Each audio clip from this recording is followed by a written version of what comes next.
will definitely love what we're teaching on today. We're teaching on leadership. To lead means to guide, to steer, to show the way. Leadership is to lead by example, to have influence. The word influence means the capacity to have an effect on the behavior, development, and character of somebody else. If you really think about that, that's really wild. That by your life, especially if you're a parent, that you could have influence on the behavior, development, and character of another human being. And so much of our lives as adults, if we were to go back and try to figure out why we are the way we are, why we're shy or why we're angry or why we don't trust, many times you'll find that in your parents. Many times you'll find that in the people that were raising you.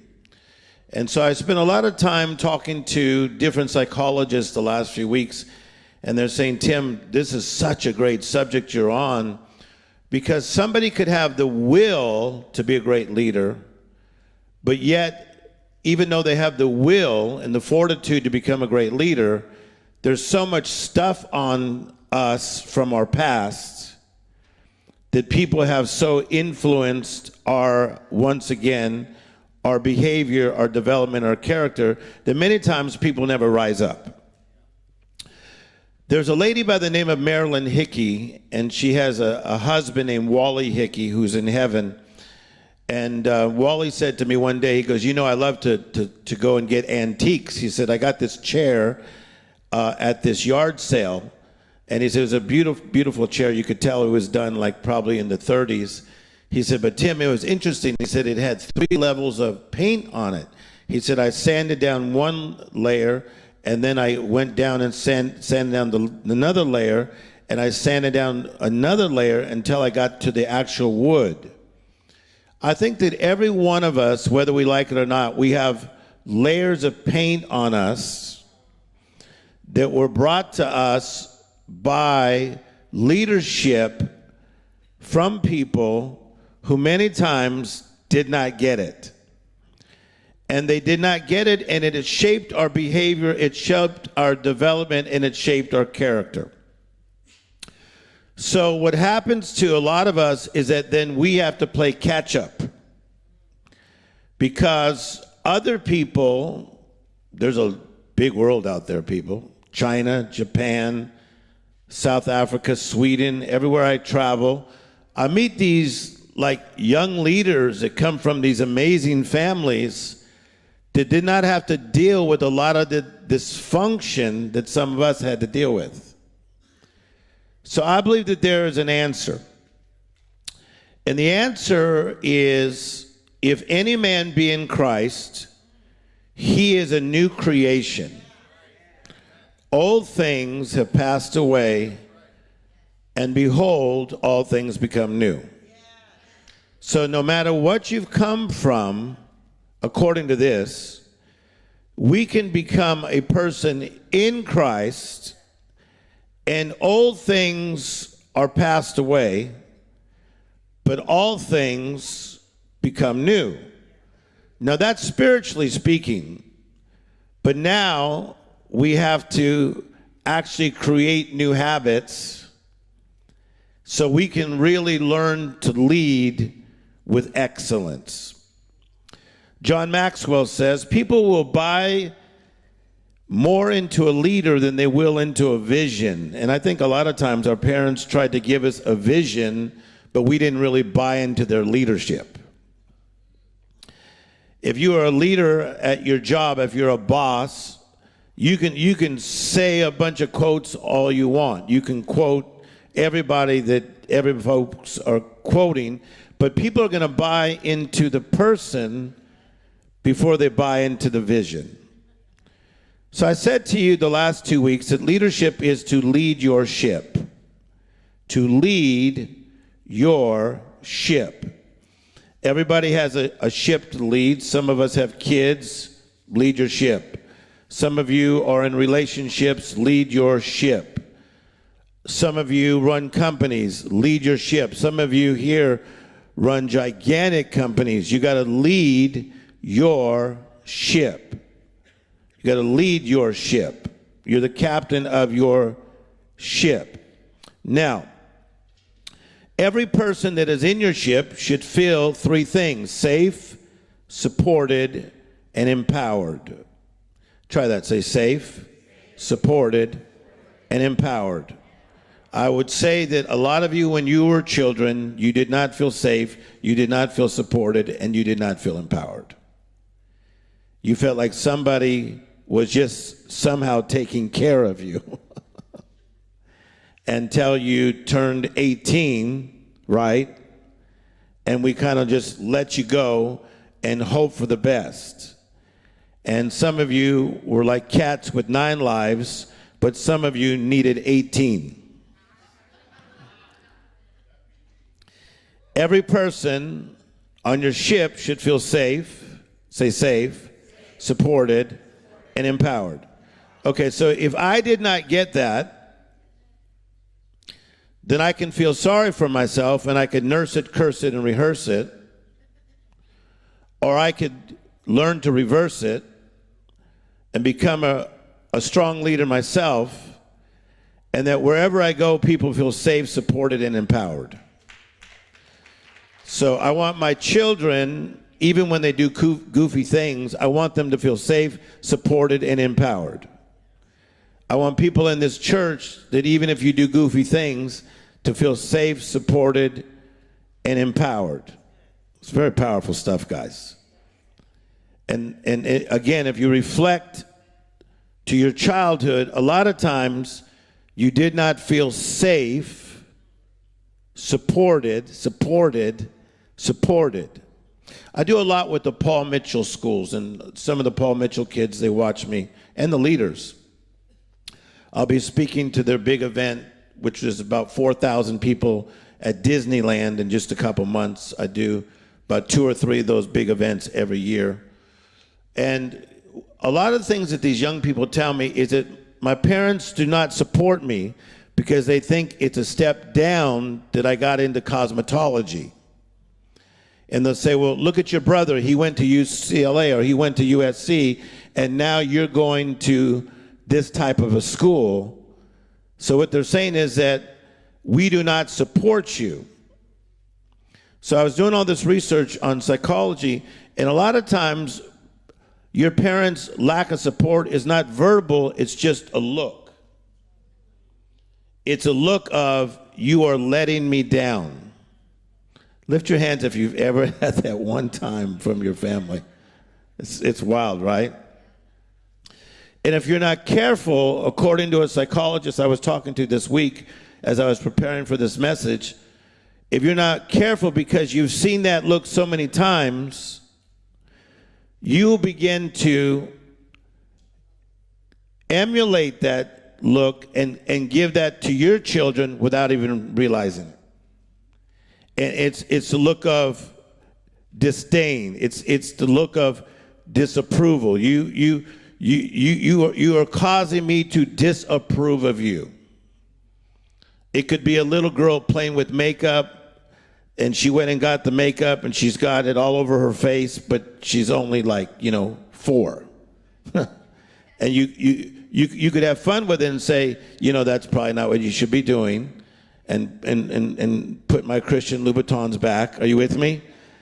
Or you can just stare her down and make her feel awful. But the thing that I love about life is that we have a chance to restart, to redo this thing. That no matter what age or stage in life that we're in, that we could be real leaders and lead our ship.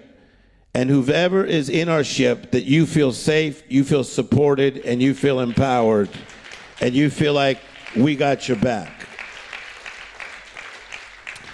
So some of you guys that I see on boats, I won't call you out, but I see some of you guys on Instagram on boats. You know that they have the deck boat, mid-sized party boat, 25 to 30 feet long. There's a fishing boat which is designed to fish and to catch fish. These are all sizes. You have the runabout boats, which is 14 to 24 feet, onboard or stern-driven engine, only seats a few people. You have sailboats. They rely on a mast or sails to navigate the water by the winds, mostly used for recreation. Now, so I think that some of you have shortchanged yourselves. That because of improper leadership, you thought you guys were just a runaround boat. And that life was just about you as long as you're happy. Like, as long as you're happy. Oh my God, as long as you're happy. I'm thinking of moving here. Oh my God, as long as you're happy. No, that's not how I see it. Because if you have 2 kids at home and you're just going to up and leave, you should probably lead your ship. If you made obligations to a job, you should probably lead your ship. It's not just about your happiness. So powerful stuff. But we live in a society that, oh my gosh, as long as you are happy, that's what it's about. Yeah, you're getting advice from a person who is leading a run-around boat, and they have like 3 people that's in their crew. John Paul DeJora, who sold Patron for about $5.6 billion, who's my really great friend, he used to live in his car right next to Echo Park. He's one of us. He's a struggler. He's now worth around $8 billion with a B. And I was speaking in Miami, and I had invited him to speak to this conference of 14,000 people. And he said, I need no money. I'll fly my own airplane in. I'm coming for you, Tim. So after he spoke, he said, when do you speak? I said, I speak next. He goes, oh, man, I'm supposed to be on Good Morning America. He said, he says, and then I got meetings today, and he said, I'm going to wait because I need to hear you. And there's a guy worth all that money. He was sitting in the front row, and he was just leaning in. He was listening. He was leaning in. So I was telling him that I noticed that, and he says, Tim, he said, because I want to learn from people who know. He says, because I'm a good leader, but I want to be an even better leader. Is there anybody here that knows you're probably maybe a good leader, but you want to be a better leader? We could be a better leader because in the grand scheme of things, who knows that this ship that you're leading, maybe that's just the beginning of it. Back when I was 27, I got called to the house of Lee Iacocca, and the way that happened is that there was a lady first. There's a lady that comes to our church that connected me to Iacocca. And then there was another lady that worked with him, and she came up to me at the Hollywood meeting and said, do you know Lee Iacocca? I said, no. I said, I respect him. So long story short, I went to Lee Iacocca's house, and Iacocca, who was like a Richard Branson of today, he said, Tim, you teach me about spiritual things, and I'll teach you about leadership. That's some deep stuff. I remember going to his house one time in Bel Air, this amazing house that he has in Bel Air. And as I was waiting for Iacocca, the assistant said, just a few minutes, he's got somebody in there. And the person that walked out was General Schwarzkopf. So I'm like, this is pretty good company, right? I'm going, Schwarzkopf's coming out, little Timmy's coming in. But Iacocca was teaching me, as some people say, dropping bombs. He was dropping bombs on me about, he says, Tim, don't ever forget, watch how powerful this is. It's not how fast you move your feet, it's how big your strides are. See, because I think that people that are doing runaround boats, they make no sense. Everybody's trying to run around, but you got to have direction. It's not how fast you move your feet, it's how big your strides are. So what you're going to learn to do in 2019 is make power steps as a leader. A power step is a step with purpose and intent. Purpose and intent. Purpose and intent. Purpose and intent. February is going to be strong. March is going to be strong. April is going to be strong. May is going to be strong. June is going to be strong. July is going to be strong. Come on, people. August is going to be. But we're not, look at me. I'm not just running around. I'm not just running around. Unless you want to just be in a deck boat, 25 to 30 feet long, and that's your life. Do you want that said at your funeral? Oh, they were amazing. They were amazing. They were in a runabout boat their whole life. They were amazing. They influenced 2 or 3 people. If that's the case, we're going to have to hire mourners to your funeral. So I have in my notes, do you know that you can now hire mourners to come to your funeral? No, look it up online. Google search it. You can hire people who will weep at your funeral, just so you don't feel bad. You do not want a funeral, Sam, right? That's good, right? You do not want a funeral because you just had a little party boat and it's about me. Oh my God, it's me and my people. Oh my God, oh my God. If you act like that, you're going to have a few people at your funeral and you're going to have to hire some mourners so it looks good. I've said to you before, I don't want that at my funeral. I want crying. I want screaming. Come on, somebody. I want kicking. I want like one of my Latin tias from my mother's side, like trying to stop the casket. No!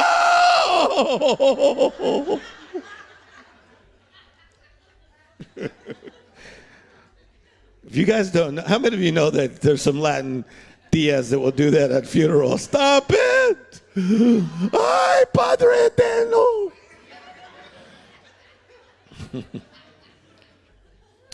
Somebody say, I'm a ship leader. No, honestly, what if you are? What if you're, look at me, what if you're a ship leader and maybe that's why God has had to put you what he's put you through, because you're a ship leader.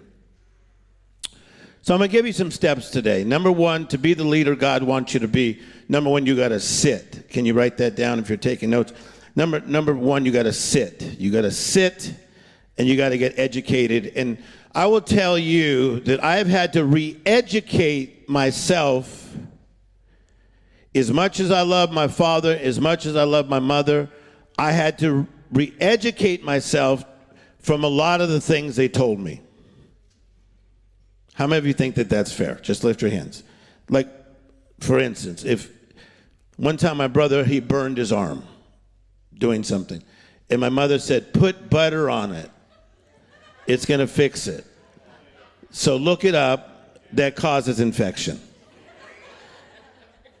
Are you with me? Are you with me? Okay. So my mother, for some reason, thinks that Vicks Vapor Rub will solve any dilemma. If you cough, put some Vicks on it. Come on, somebody. If you sneeze, you need Vicks. So a little while back, I was struggling with illness, and my mother, she says, Timmy, go to CVS and get some Vicks. You'll be okay.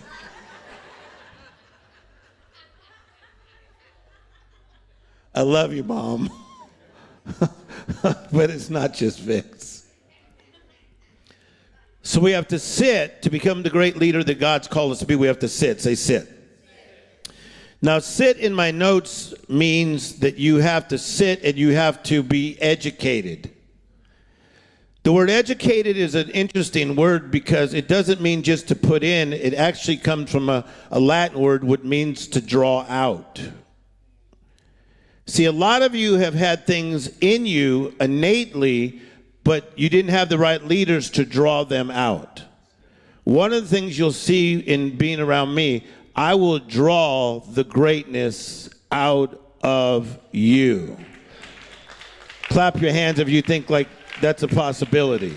That's why I'm always asking you questions like what do you want to do? Do you want to speak? Do you want to write books? Do you want to do this? Because I see it happen for all these years where education, watch, is not just sitting and learning and being instructed, but education is to educare, to draw out. See, I think a lot of you have had amazing things inside you all your life, but your parents did not get it, or your teachers did not see it, or your coaches did not see it, or mentors did not see it, because they were leading little party boats. They didn't realize that you would run a ship someday.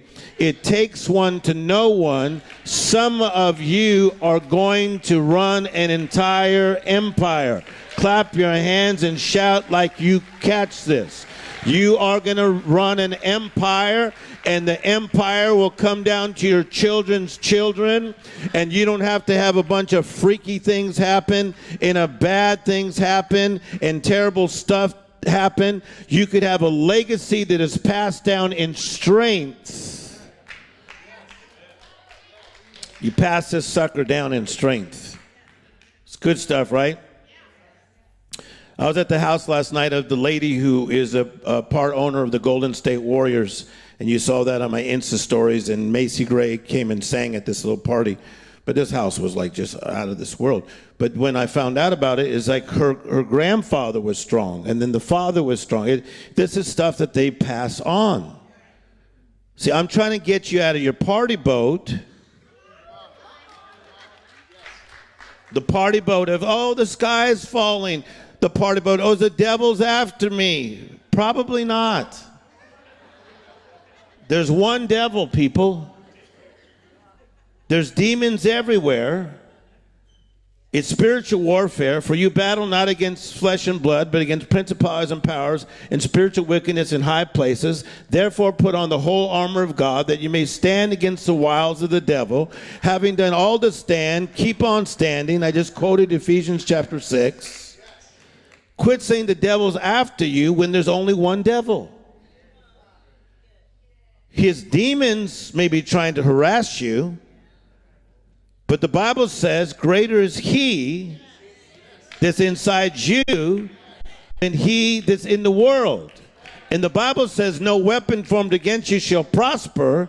So quit being on a party boat and start getting ship ready. Clap your hands like you're catching this. Come on, man. Let's be leaders. Leadership. First, I gotta sit.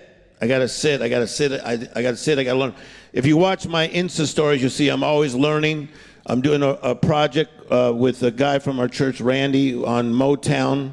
And so I'm just all into the Motown documentaries. I'm constantly learning. What I don't know, I learn. If there's a word I don't know, I want to know about it. I have to go to Italy on a project coming up. I'm studying all these parts of different Italy. Even I've been to Italy 9 times, but I'm studying all these things on Italy. If I don't know forms of government, I instantly want to find out, because I didn't learn all these things. I did get good grades when I was in elementary school and junior high and high school and college, but there's things I missed. Is there anybody that missed something that you want to learn now? So we become educated. We sit. Say sit. So you sit and you become educated. That's what we're doing in church. We're sitting, we're being educated in spiritual things. And then you begin to stand in what you've learned. So you sit and then you stand in what you learn. Okay? So if you were not feeling like you're a great mother, get better, get educated, get a book, get a podcast, or watch a podcast, listen to a podcast. Are you with me? Watch somebody. Get some instruction on parenting. You got to sit, and then you got to stand, and then you got to walk out the principles. So every day you walk out the principles, just like what we talk about giving. That's walking out the principles. I see a lot of you guys in the gym, like Sam Bakhtiar's in the gym, like at 3 in the morning. Okay, so what are you doing? You're not just sitting and learning. You're not just standing. You're walking out the principles. You're walking out the principles, okay? So you got to sit, say sit. You got to stand. You got to walk. Say you got to walk. So you got to walk, you got to walk, you got to walk, you got to walk. Now, why do I keep saying that? Because most people in the party boat will not be doing the same things as you. The people around you are not usually doing the same thing as you. They're talking about the government. Are you with me? Wall versus no wall, fence versus no fence. Come on, somebody. The sky is falling. It's raining. Never seen a flood like this. Do you guys realize we need water? We've been in a drought. But get in party boat people, they're not thinking like you.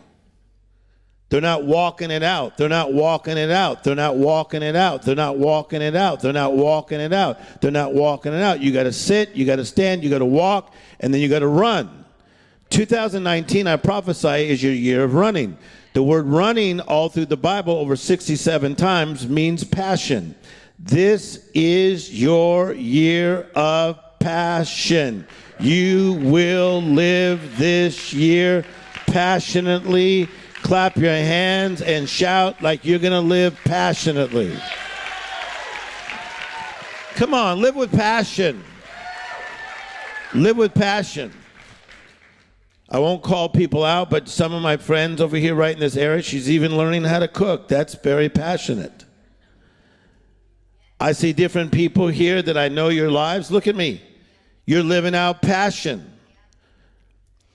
I've been saying I'm going to learn Spanish better. I was cracking my mother out. I'm not going to practice on you guys today, but she was cracking up how much Spanish I knew yesterday. Why? It started with an app. I got an app. I got these people. They talk back to me, and then I speak back to them. My mother goes, "Oh, my God, Timmy, you're getting good." Say sit, stand, walk, run. Run is passion. Run is passion. Quit looking to trip. I feel like some of you're running passionately. You're like, well, last time I ran passionately, I fell. Maybe you won't this time. Every time I run passionately, something bad happens. I feel like I'm going to stir up the devil, like he's just sitting there watching you. Oh my God, they're running passionately. Send an onslaught. What if you run passionately and it works in 2019? And it works in 20, and 21, and 22, and 23, and 24, and 25. Could you imagine how much territory you can gain? You better clap your hands, people. Say sit, stand, walk, run, soar. Whew. I'm going to tell you something right now. The people in your inner circle are not always going to want to soar. They may sit, they may stand, they may walk, right? But their feet are probably going to hurt even during the walking stage. Like, ow, ow, this is hurting. Ow, ow, ow, ow, ow. Ow, ow, ow, ow. They may run, but most will not. Because when you soar, you will be attacked. Because when you break out of normalcy, in Australia, they talk about it. You cannot be the highest one. The Scandinavians talk about it. You go too high, they'll get you. Even Bjorn Borg told me that himself. He said, one reason that I moved to Monaco is because in my own country, when I was soaring, a lot of people were trying to put me down. Pay attention. Within your own family, when you start to soar, Not everybody's going to get you. It's going to be tempting to go back to walking. You cannot go back to walking because you were born to soar. You need to cooperate with the high calling that God placed on your life. You are a ship leader. Lead your ship. Clap your hands. You guys are on. Got to lead your ship. Say that. Say, lead your ship. All right, so I'm super into this lady, Brene Brown. And it is a privilege to be her friend. I was speaking at a conference recently. When I got done, she came and she kissed me on the cheek. If you don't like that, too bad. I enjoyed it. Brene Brown says something. She says, if you are not vulnerable as a leader and you don't choose to be vulnerable, don't worry. Life will cause you to become more vulnerable. Wow. To be vulnerable means to be moldable, to be willing to adjust, to be willing to adapt. That's where I lose some of your relatives. They're not willing to adjust. To go from a sitter to a stander, to a walker to a runner, you're going to need help, people. You're going to have to learn to be vulnerable. You're going to learn to realize, you have to learn to realize that you do not have it all figured out. Lift your hands if you're like me. We figured out we do not have it all figured out. Well, even in relationships, God help me. I mean, here I am as a single guy giving marital advice. So I was counseling this Indian couple the other day, and the guy said, "Aren't you divorced?" I said, "Yeah, but I learned what not to do."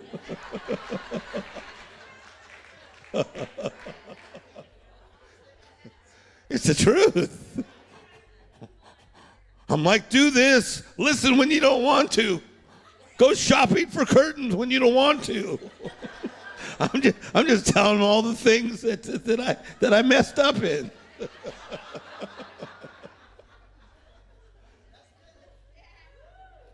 And I believe that that's one reason that God's using me in such a way in all these areas in life is because I'm vulnerable, man. So Brene Brown says in her book about leadership, she says, great leaders are always vulnerable. They are open to change, even if they think they're right. And then she gives in her book on leadership, she says there are myths about being vulnerable. Some people see vulnerability as weakness. Wow. I'm the head of this family. But your wife may have an idea, like, maybe we could consider this.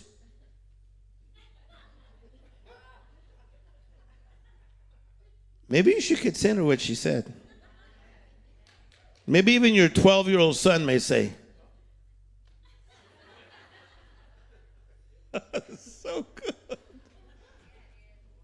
Hey, anybody that has kids, man, through the mouth of babes, they sometimes set us straight. Is this good teaching? The myth about being vulnerable is that vulnerability is weakness. In order to be a person that soars, you got to be vulnerable. To be vulnerable is not weakness. And other thing Brene Brown says, she says, some people say, I can't do vulnerability. I can't do it. I had to be strong so long. You don't understand. I had to get thicker layers of skin to just make it. I'm not asking you to be vulnerable to everybody. I'm asking you to be vulnerable to those of us that actually really care about you. Wow, so good. Somebody say, I'm learning. A lot of these lessons that we're talking about will be sharing with our gatherings. And so scripture, Matthew 7:6 says, do not cast your pearls before swine, because if you do, They will listen to what you say, and then they'll trample over your precious things. You cannot cast your pearls before swine. What that means is do not tell the precious things in your life to people who do not get it, that are just all about a party boat. You cannot tell your precious things. The word precious there means things that are of value. And then the reason you cannot do this, Brene Brown says, because they will devalue your value. Wow. I get this a lot. Tim Storey, who are your friends? A lot of people. Tim Storey, who do you go through when you're hurting? Really smart humans. But I know why they do that, because they're hating on me. Or they want to manipulate me, and they want to get in my inner circle through their little demonic ways. It's good stuff, right? No. You got to earn the right to get into your heart.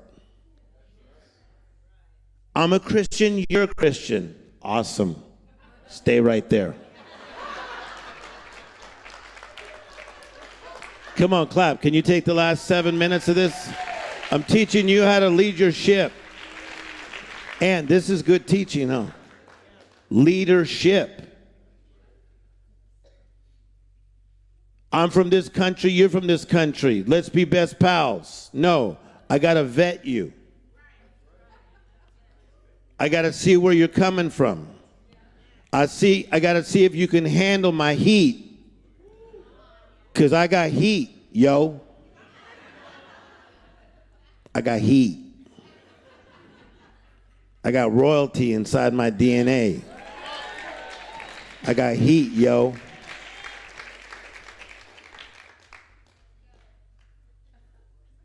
Powerful stuff, huh? Can I tell you something? It takes one to know one. I was at this event recently, and Barry Gordy came up to me. He's now 89, and Barry's been in my Bible study many times. But he saw me, and he walked across the room, and he went like this. He went like this. He still did the whole handshake. Bam, bam, bam. He goes, what up, what up, what up, what up, what up? He's 89. He goes, fly, man. Fly, Tim Storey. He said, fly, Tim Storey. This is your time. This is your time. Fly, Tim Storey. People like me did it for you. Fly. Oh, that's the opposite of other people. They didn't say fly. They thought die, Tim Storey. Die. You're shining too bright. I need you to die. At least need your leg to fall off. Man. You know, we have so many people in this church that you guys are doing just huge projects. I'm glad. That's your projects. I don't want your projects. You got your projects. How many know there's enough space with the 8 billion people for all of us to fly like God intended us to fly? Clap your hands. 4 more minutes. Come on. You got it? Are you learning? Say, I'm learning. Say, I'm learning. Say, do not cast your precious things before swine. Now, Jesus, why are you calling people pigs? What he's saying is that there are some people, look at me, that are bottom feeders, and they don't get quality. Man, this is so good. They don't get quality. Have you ever been around somebody that they don't get quality? Just lift your hands. So the more you become qualified, quality, and the more you become radiant, it's like they cannot handle it. And they are literally trying to get you to cast your pearls. That's why some of you don't like Thanksgiving, because they say, well, tell me more. Well, tell me more. Or tell me more. So why? So tell me more. So what are you doing? So tell me more. But as I said to you before, Jesus had levels of partners. He had the one God the Father. He had the three, Peter, James, and John. He had the 12. He had the disciples. He had the 70. To the 70, he spoke in parables. I need you as a church to learn to become professional parable speakers. I said this to Oprah Winfrey, and she quotes it now. I'm going to be in her new book, just so you know, in 2019. Thank you, Oprah, for letting me do that. Listen to this. I told her, I said, sometimes you need to stay quiet even when you feel a shout. Let me say that again. Sometimes, that's good, huh? You need to stay quiet even when you feel a shout. Because you want to tell people like, oh, you don't even know what happened. Whoa, whoa, whoa. Come on, somebody. And they just looked at you like, sometimes you need to stay quiet, even when you feel a shout. Last thing on vulnerability. If you don't learn to yield to him, you will not go as far. I admit I'm in over my head. Any great man or woman in the Bible, God called them to do something over their head. I want your dream to be so big that you are vulnerable and you say, God, I have need of you. I'm done teaching today. You guys were at 10.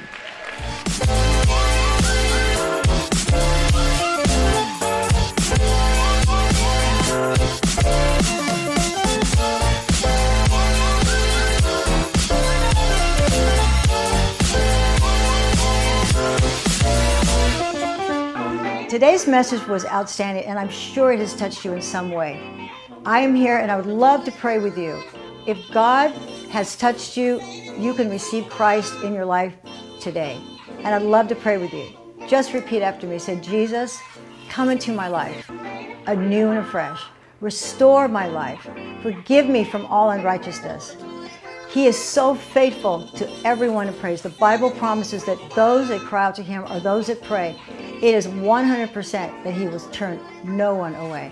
If you have said that prayer today, we would like for you to press the link and fill out the I want to follow Jesus card. So many people has asked me as a pastor, how do I get involved? Well, you can get involved with the online campus by partnering with us. So you can give your tithe and offering online by pressing the link below, and you'll find the donation card. So God bless you. We will keep you in prayer. Keep us in prayer. God is a mighty God.